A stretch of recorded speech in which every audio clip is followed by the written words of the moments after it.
Welcome to Research Talk. I hope you all are enjoying our journey together on qualitative research.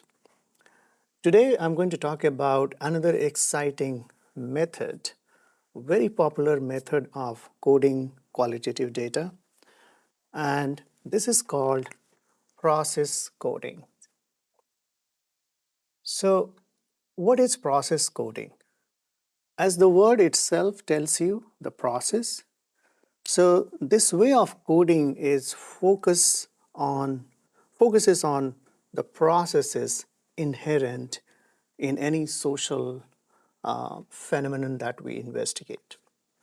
So if you think about qualitative research, qualitative research is focused on understanding people's experiences, perceptions, attitudes related to any phenomenon.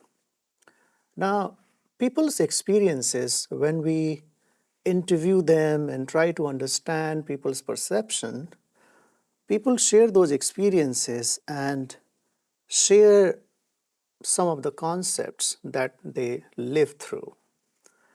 And to understand those experiences, those concepts of people, how can we better understand those? And as you know, in descriptive coding, we try to capture those experiences through nouns. So we use noun phrases as a way to code the data. What we do in process coding, we try to capture the actions inherent in the concept, the experience that our research participants are sharing. And this is really interesting. If you think carefully, let's say I want to understand the concept of honesty.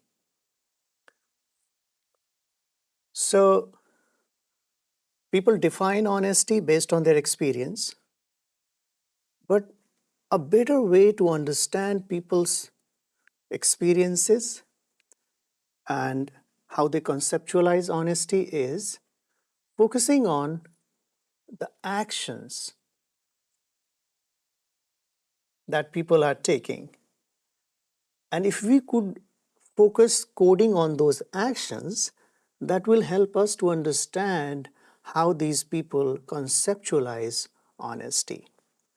So if I have a segment of excerpt of data that people sharing or maybe reflecting on the concept of honesty, to capture a better sense, if I code that data in action, which is like what might be some possible actions related to honesty.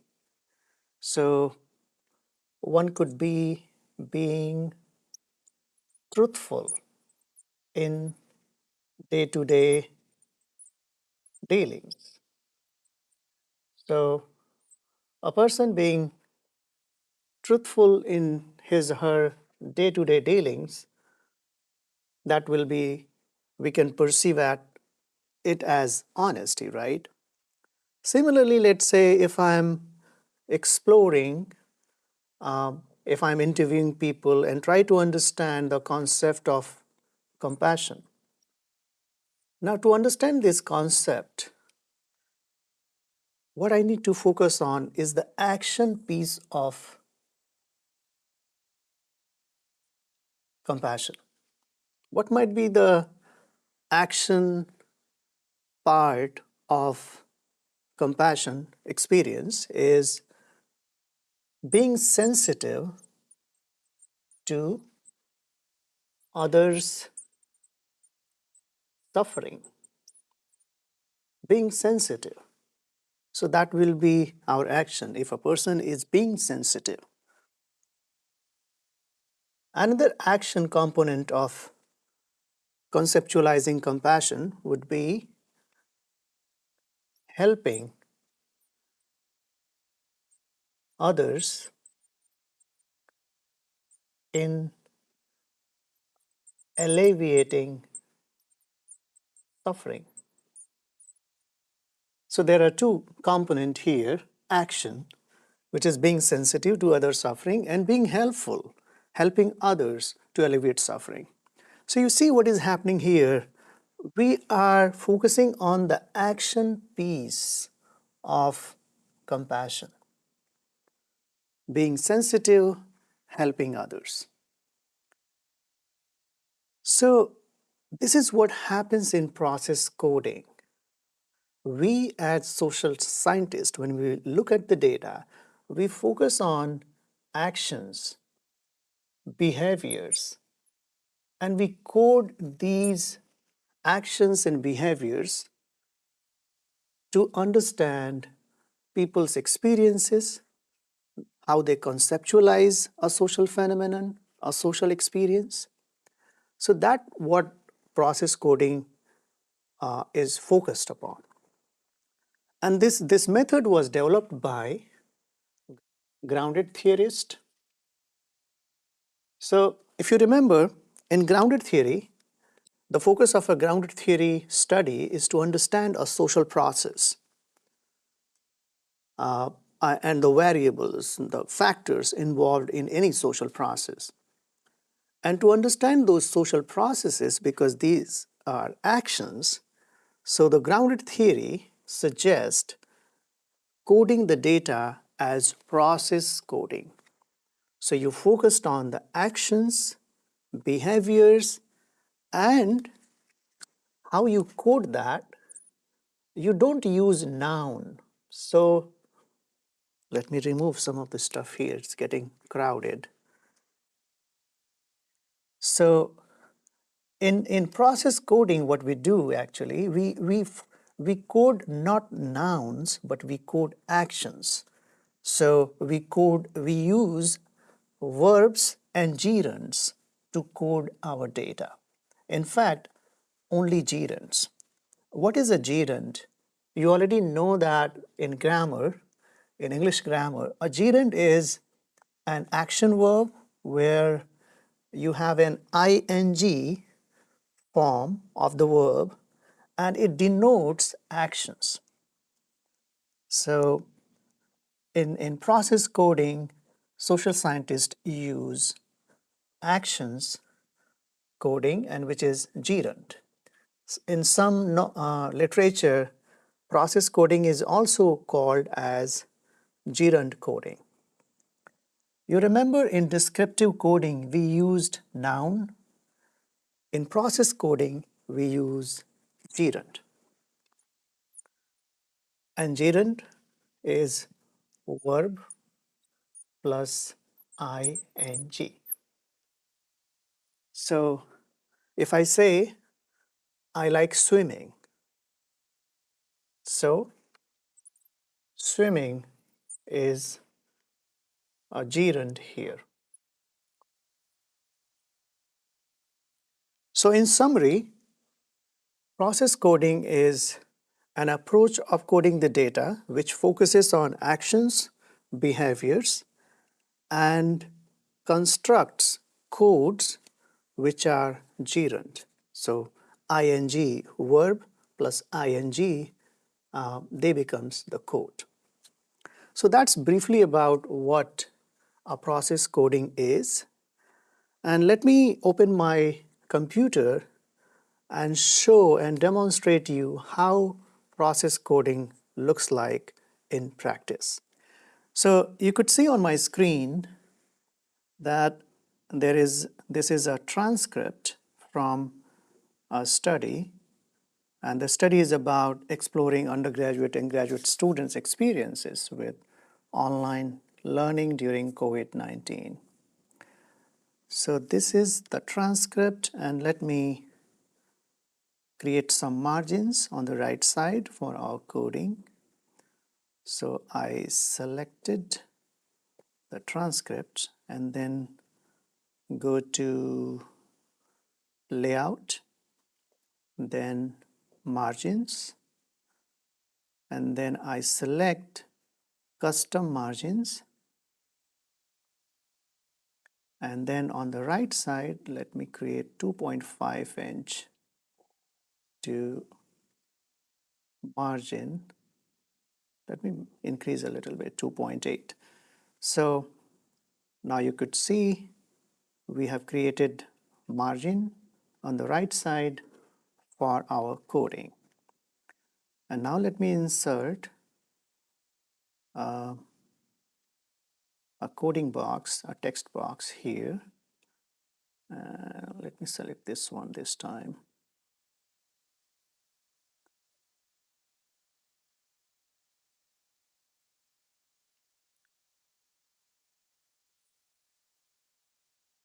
Let me write here process coding. All right, so let's begin our coding. So this excerpt start with the researcher thanking the participant. Thanks for joining me today. Before we dive into online learning, could you share a bit about your major and how you have found your courses so far? So, as I said previously, we do not code researcher questions and what they share. We only code research participants excerpt. So here the response is, of course, I'm majoring in English literature. I've really enjoyed my courses, especially the deep dive into different literary periods. The shift to online learning was unexpected but interesting. So this excerpt, since this study is focused on understanding the experience online learning, I can code this one as navigating online learning.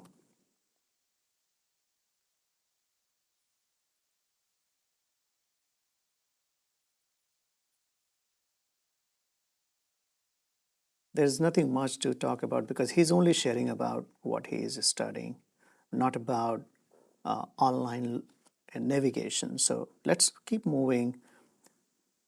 Interesting shift indeed. How was that transition for you, moving from in-person to online classes? So this one, let's code. So, and then the participant is responding.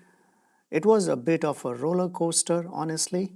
At first, I was excited about the flexibility, but I quickly realized how much I missed the online dynamics. It took me a while to find a rhythm that worked for me in the online space.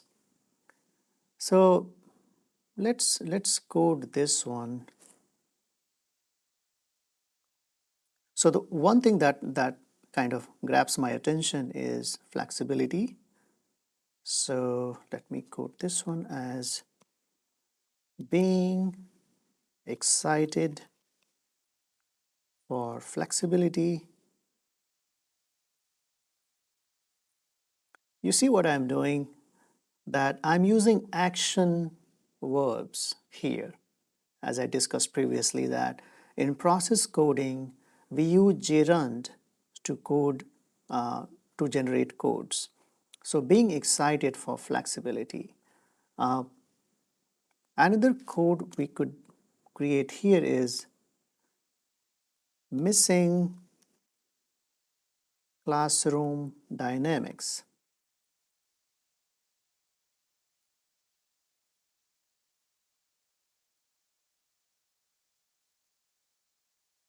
And that's what he says, like how much I miss the classroom dynamics. So missing classroom dynamics. Another thing he shared here is it took a while to find a rhythm that worked for me in the online space. And I can code this one as finding rhythm in online learning.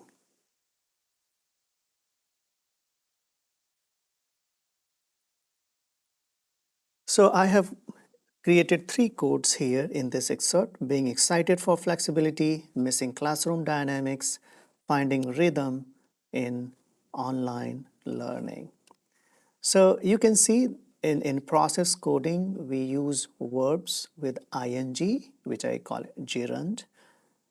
in all the codes that we generate. And the purpose we are doing it is to focus on the actions, focus on the process. And that's why this method is very, very popular, because it helps you to really see the underlying processes, the underlying construction of meaning, and what possible variables which might be implicated in creating those meanings. So that's what we are doing here. Let's keep moving and do some more coding. So the next one is, the researcher is saying, can you tell me about any specific strategies you found helpful in adapting to online learning? And obviously we do not code researchers excerpt. So in response to researcher question, the participant is saying, yeah, one thing that really helped me was setting up a dedicated study area at home. It sounds simple, but it made a huge difference in how I focused. I also started using more digital tools like note-taking apps and online calendars to keep track of everything. So let's do coding here. So what this person is talking about, creating study environment, so that might be creating study environment. And in the second part of the excerpt, he's talking about how he is utilizing digital tools like note-taking apps and online calendars to keep track of everything. So I can code this excerpt as leveraging digital tools.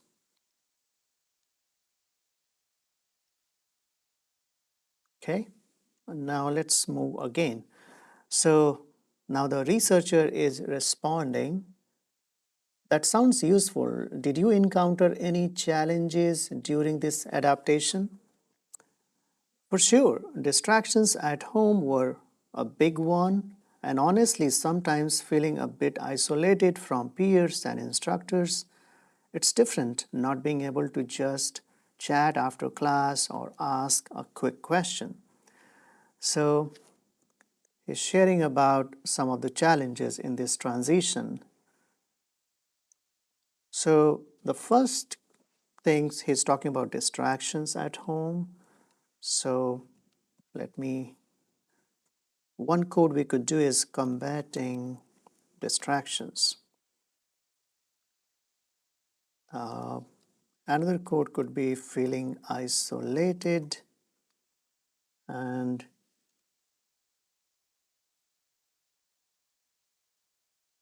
he's also talking about it's different not being able to just chat after the class to ask a quick question. So we could code it as maybe seeking support after the class.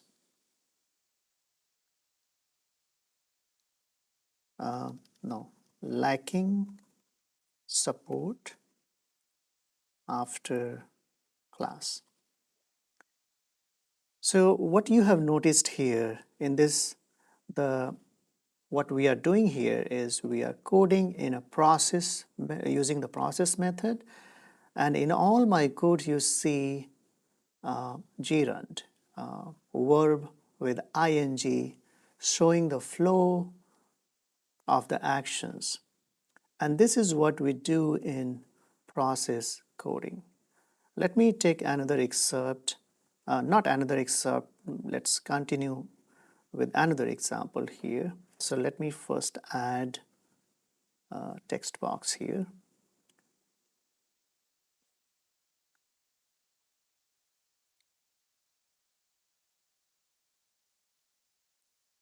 Okay,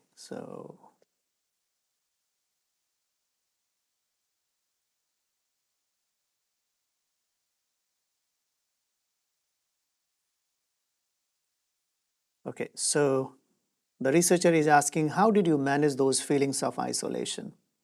And the response is, I tried to be more proactive in reaching out, Participating more in online forums and setting up virtual study groups helped. It wasn't the same, but it did help bridge a gap a bit. So, what code comes to your mind? I'm thinking about seeking connections as a code here. And then he's also happening here is adjusting study habits. So he is adjusting his study habits based on the challenges he's experiencing. So participating more in online forums and setting up virtual study groups helped. So yes, so that's what is happening here. He's seeking more connections in the virtual medium to support his learning. Now the researcher is responding, switching gears a bit, how do you think online learning has impacted your academic performance? And then the research participant is responding, it's mixed. For some courses, I have actually found I performed better because I can go at my own pace. But for others, especially where discussions are key, it's been tougher to engage deeply with the material. So let's code here. So one thing we could code, because he's discussing about lacking engagement during the discussion.